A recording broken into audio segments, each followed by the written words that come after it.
Hello అండి, నేను doctor సువర్చలాని, జీవా fertility సెంటర్స్లో సైంటిఫిక్ డైరెక్టర్ని.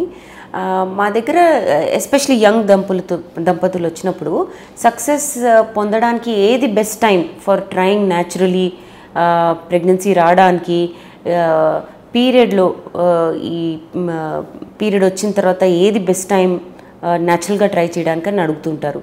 బేసిక్గా ఇది కనుక్కోవాలంటే, దీని గురించి తెలుసుకోవాలంటే ఎవ్రీ బాడీ ఈజ్ డిఫరెంట్ అండి. దీని గురించి తెలుసుకోవాలంటే మీ సైకిల్ ఎలా ఉందో తెలుసుకోవాలి. సో సపోజ్ మీకు పీరియడ్ ఫస్ట్ రోజు వచ్చిందనుకోండి, మళ్ళీ ఇంకో పీరియడ్ ఫస్ట్కి వస్తుంది అనుకోండి, అప్పుడు మీ సైకిల్ ఏంటి? 30 days సైకిల్.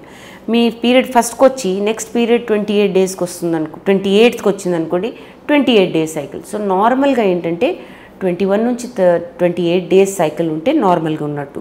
సో ఇది మీరు ఈ రేంజ్లో ఉన్నారనుకోండి, 28 days అన్నా, 30 days అన్నా, 32 days అన్నా ఉన్నారనుకోండి, ఇట్ ఈస్ ఫైన్, మీకు రెగ్యులర్గా ఉన్నట్టే. ప్లస్ రెగ్యులర్గా ఉండాలి. ఏ నెల వచ్చినా ఈ సైకిల్, ఈ డేస్ ఫాలో చేయాలన్నమాట. ఎందుకంటే పీరియడ్కి 14వ రోజు ముందు ఎగ్ అనేది విడుదలవుతుంది.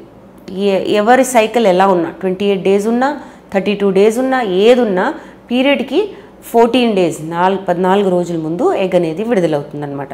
కానీ మనకి 14 ఇర్రెగ్యులర్గా ఉందనుకోండి, 14 రోజుల ముందు అనేది మనం క్యాల్కులేట్ చేయలేము. సో పీరియడ్ రెగ్యులర్ అవ్వడం చాలా ముఖ్యమైన విషయం అనమాట. పీరియడ్ రెగ్యులర్ అయిన తర్వాతనే ఈ 14 రోజుల ప్రొసీజర్ మీరు కనుక్కోవచ్చు. సో లేదు అంటే పీరియడ్ స్టార్ట్ అయిన తర్వాత 12 to 14 days అని పెట్టుకోండి. రెగ్యులర్గా ఉందంటే పీరియడ్ స్టార్ట్ అయిన తర్వాత 12 to 14 days is a good time. ఎందుకంటే అండం అనేది అండాశయాల్లో పెరిగి అక్కడ నుంచి విడుదలై ట్యూబ్లోకి వచ్చి వెయిట్ చేస్తుంది అనమాట.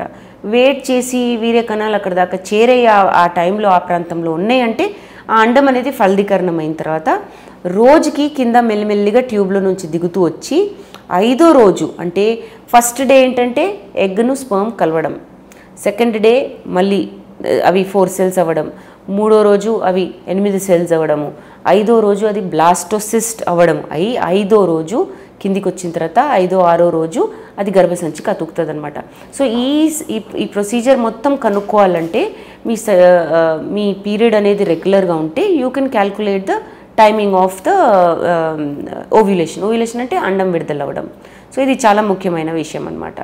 ఇది కాకుండా ఇర్రెగ్యులర్గా ఉండే వాళ్ళకి ఏంటంటే బేసిక్గా వాళ్ళకి ఎప్పుడు విడుదల అవుతుందో తెలీదు. పీరియడ్ అనేది చాలా ఇర్రెగ్యులర్గా ఉంటుంది.